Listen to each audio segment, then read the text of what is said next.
नमस्कार, KP news 24/7 में आप सभी का स्वागत है। मैं हूं पूजा आपके साथ। आइए सबसे पहले देखते हैं मुख्य समाचार। कर्नाटक रक्षणा समिति पार्टी जिला बीदर द्वारा अपनी मांगों को लेकर बीदर में असीमित धरना किया गया आरंभ। पूर्व प्रधानमंत्री मनमोहन सिंह के घर पहुंची सोनिया गांधी, सामने आई इमोशनल कर देने वाली तस्वीर। चंदन गुप्ता मर्डर केस में सभी 28 दोषियों को एनआईए कोर्ट ने सुनाई उम्र कैद। प्रधानमंत्री मोदी का दिल्ली वालों को तोहफा, 1657 फ्लैट्स की दी चाबी।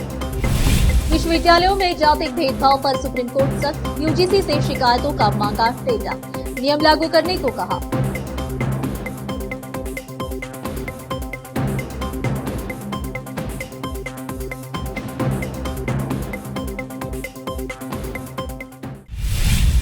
अब समाचार विस्तार से। कर्नाटक रक्षणा समिति पार्टी जिला बीदर द्वारा अपनी मांगों को लेकर बीदर में फॉरेस्ट डिपार्टमेंट ऑफिस के सामने असीमित धरना आरंभ किया गया और कहा गया कि बीदर जिला वन विभाग उप वन संरक्षक क्षेत्रीय प्रभाग श्रीमती वानती एमएम वे और क्षेत्रीय वन अधिकारी और कर्मचारी 45 से 50 वर्षों से जमीन जोत रहे हैं। गरीब दलित किसानों को परेशान करने के लिए एकजुट हो गए हैं और पिहानी अखबार में उनका नाम रद्द कर दिया है। अवैध रूप से खेती के लाइसेंस के लिए आवेदन कर जमीन जोतने वाले गरीब दलित किसानों पर दया करें और पिहानी अखबार में कर्नाटक सरकार वन विभाग के कॉलम नंबर 9 में प्रविष्टि को रद्द कर अतिक्रमण करने वाले प्रभावशाली व्यक्तियों और जमीन पर कब्जा करने वालों को हटा दें।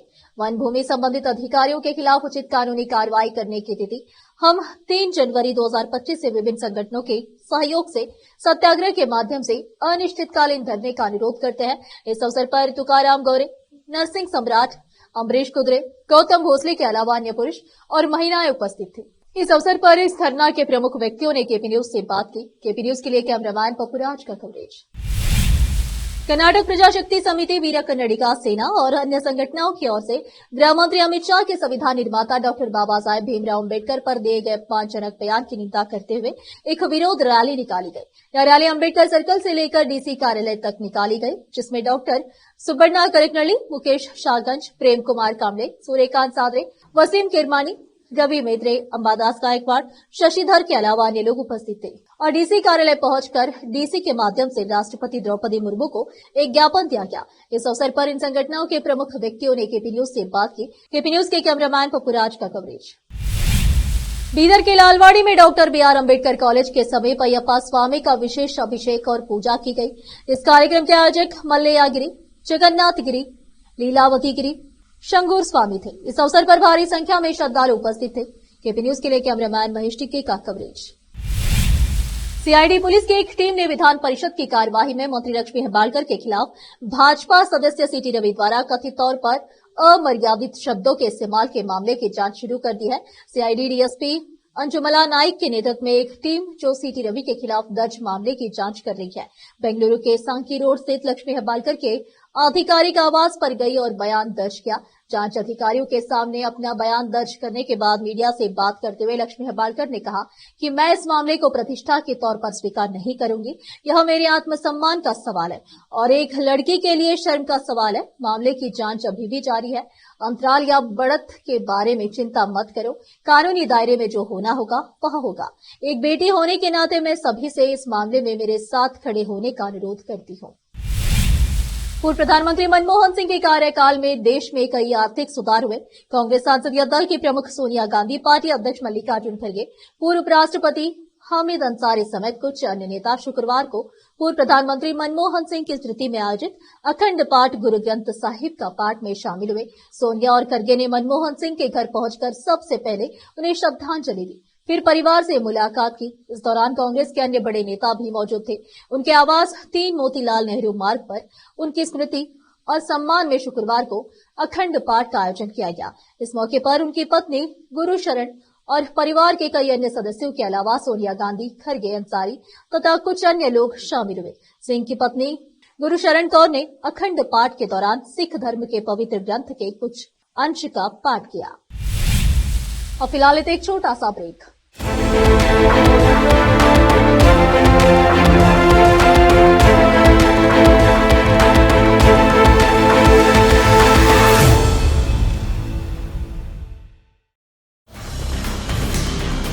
हिंदुस्तान के हर कोने में हम हैं मौजूद। 24 घंटे हालात पर गहरी नजर, खबरों से जुड़े चुपते सवालात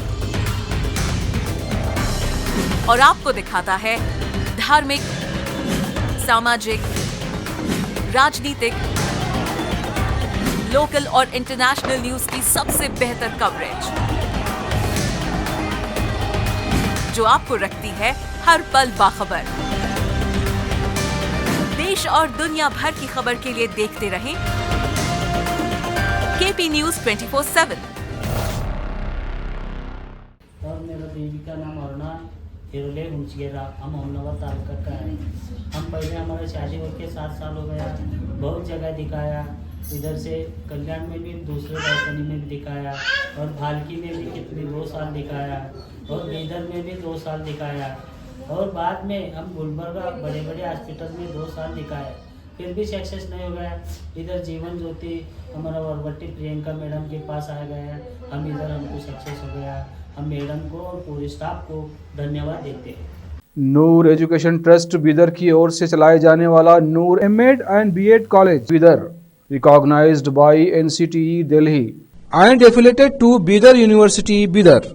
Admission are open for the academic year 2023-24. विशेषज्ञ और सक्षम शिक्षकों द्वारा शिक्षा प्राप्त करने के लिए नूर एमएड एंड बीएड कॉलेज में दाखिला लें और शांत वातावरण में शिक्षा प्राप्त करें। बीदर शहर में बेहतर शिक्षा का एकमात्र केंद्र Noor MEd and BEd college, Shahpur gate, Bidar. Phone numbers 9945283920, 8482221297।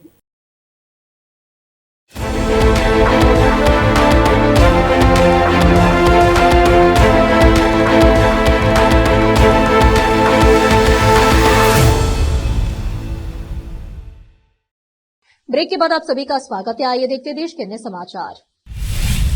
26 जनवरी 2018 को कासगंज तिरंगा यात्रा के दौरान हुए दंगे में मारे गए चंदन गुप्ता हत्याकांड मामले में 28 दोषियों को उम्र कैद की सजा सुनाई गई है। लखनऊ एनआईए कोर्ट ने कल सभी 28 आरोपियों को दोषी करार दिया था, जिसके बाद आज कोर्ट ने अपना फैसला सुनाते हुए सभी को उम्र कैद की सजा सुनाई है। कासगंज के चर्चित चंदन गुप्ता हत्याकांड मामले में लखनऊ की एनआईए स्पेशल कोर्ट ने गुरुवार को 28 आरोपियों को दोषी करार दिया था, जबकि 2 आरोपियों को बरी किया था। दरअसल उत्तर प्रदेश के कासगंज में 26 जनवरी 2018 को तिरंगा यात्रा निकाली गई थी। मीडिया रिपोर्ट्स के मुताबिक 26 जनवरी 2018 की सुबह जब यात्रा निकाली गई तो चंदन गुप्ता अपने भाई विवेक गुप्ता और अन्य साथियों के साथ था। जैसे ही यह तिरंगा यात्रा कासगंज के तहसील रोड पर स्थित जीजीआईसी गेट के पास पहुंची तो सलीम, वसीम, नसीम और अन्य लोगों ने उनका रास्ता रोक लिया था। हालांकि जब चंदन की ओर से जुलूस रोकने पर आपत्ति दर्ज कराई गई तो मौके पर हालात बिगड़ गए और आरोपियों के समूह ने उन पर पथराव कर दिया। दिल्ली में आज प्रधानमंत्री नरेंद्र मोदी ने कई विकास परियोजनाओं को सौगात दी। इस मौके पर उन्होंने दिल्ली वासियों को करोड़ों रुपए की सौगात दी, जिनमें इंफ्रास्ट्रक्चर, शिक्षा और स्वास्थ्य से जुड़ी महत्वपूर्ण योजनाएं शामिल है। पीएम मोदी ने दिल्ली में नई सड़कों, मेट्रो परियोजनाओं और अन्य सार्वजनिक सेवाओं के विस्तार के लिए योजनाओं की घोषणा की। इसके अलावा उन्होंने दिल्ली के नागरिकों के लिए बेहतर स्वास्थ्य सेवाएं सुनिश्चित करने के लिए अस्पतालों और चिकित्सा सुविधाओं का विस्तार करने की बात कही। पीएम मोदी ने दिल्ली में स्मार्ट सिटी परियोजनाओं और अन्य सुधारों पर भी जोर दिया ताकि नागरिकों को बेहतर जीवन शैली मिल सके। इस अवसर पर दिल्ली सरकार के मंत्री और भाजपा के वरिष्ठ नेता भी मौजूद रहे। विश्वविद्यालयों में जातिगत भेदभाव को लेकर सुप्रीम कोर्ट गंभीर, काफी सख्त हो गई है। सुप्रीम कोर्ट ने यूजीसी से इस पर डेटा मांगा है, साथ ही साथ कहा है कि ऐसे मामले काफी गंभीर है, इस पर कोर्ट समय पर सुनवाई करेगा। साथ ही साथ सुप्रीम कोर्ट ने इस मुद्दे पर बने नियमों को लागू करने को कहा। सुप्रीम कोर्ट ने कहा कि वो मामले की संवेदनशीलता से परिचित है, ऐसे में इस तरह की शिकायतों को काफी गंभीरता से निदान करने की जरूरत है। इस मामले पर सुनवाई के दौरान जस्टिस सूर्यकांत और जस्टिस उज्जवल भुइयां की बेंच को बताया गया कि 2004-24 के बीच अकेले आईआईटी में 115 आत्महत्याएं हुई है। जस्टिस सूर्यकांत ने टिप्पणी की कि अदालत इस मामले की संवेदनशीलता से परिचित है और 2012 के नियमों को वास्तविकता में बदलने के लिए एक तंत्र खोजने हेतु समय समय पर इसकी सुनवाई शुरू करेगा। अब फिलहाल एक और छोटा सा ब्रेक। हिंदुस्तान के हर कोने में हम हैं मौजूद। 24 घंटे हालात पर गहरी नजर, खबरों से जुड़े चुपते सवालात और आपको दिखाता है धार्मिक, सामाजिक, राजनीतिक, लोकल और इंटरनेशनल न्यूज की सबसे बेहतर कवरेज, जो आपको रखती है हर पल बाखबर। देश और दुनिया भर की खबर के लिए देखते रहें केपी न्यूज 24/7। ब्रेक के बाद आप सभी का स्वागत है। आइए देखते हैं देश के अन्य समाचार। भारत और मालदीव के लंबे वक्त से रिश्ते की कड़वाहट कम होती दिख रही है। भारत और मालदीव ने शुक्रवार 3 जनवरी 2025 को सरहद पार व्यापार के लिए स्थानीय मुद्राओं के इस्तेमाल को बढ़ावा देने पर सहमति दी है और विदेश मंत्री एस जयशंकर ने कहा है कि भारत हमेशा मालदीव के साथ खड़ा है। जयशंकर ने दिल्ली में मालदीव के अपने समकक्ष अब्दुल्ला खलील के साथ बैठक में यह टिप्पणी की है। एस जयशंकर और अब्दुल्ला खलील के बीच समुद्री सुरक्षा, व्यापार और निवेश समेत कई प्रमुख क्षेत्रों में द्विपक्षीय संबंधों को मजबूत बनाने के तरीकों पर चर्चा हुई है। मालदीव के विदेश मंत्री अब्दुल्ला खलील 3 दिनों के दौरे पर आए हुए हैं। जयशंकर ने कहा कि सीमा पार लेन देन के लिए स्थानीय मुद्राओं के उपयोग को बढ़ावा देने की रूपरेखा पर हस्ताक्षर किए गए हैं। हमने विभिन्न क्षेत्रों में अपनी भागीदारी बढ़ाई है और मैं यह कहना चाहता हूं कि भारत हमेशा मालदीव के साथ खड़ा रहा है। आप हमारी नेबरहुड फर्स्ट की नीति में बहुत महत्व रखते हैं। बांग्लादेश बार बार शेख हसीना के प्रत्यार्पण की मांग कर रहा है। उसने भारत के सामने गुहार लगा दी है। अब सवाल है कि क्या शेख हसीना को भारत सौंप देगा?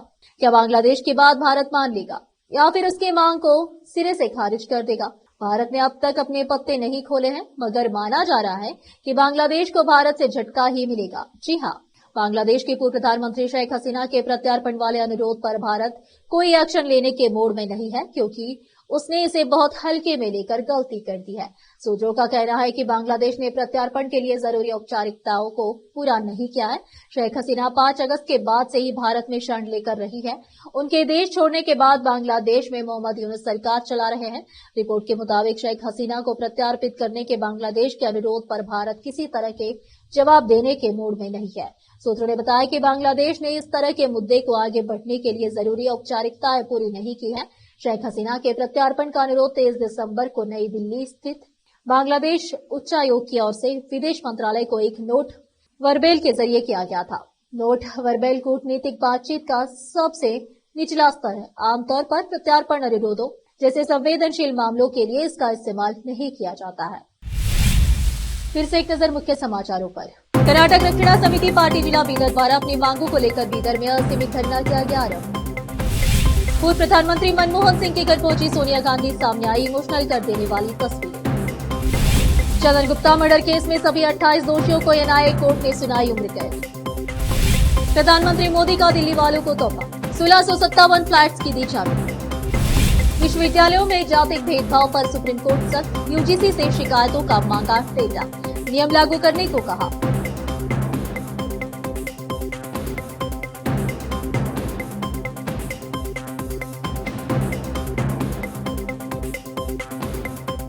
केपी न्यूज में इस वक्त के लिए इतना ही। देश प्रदेश के समाचारों के लिए देखते रहिए आपका अपना चैनल केपी न्यूज 24/7। धन्यवाद।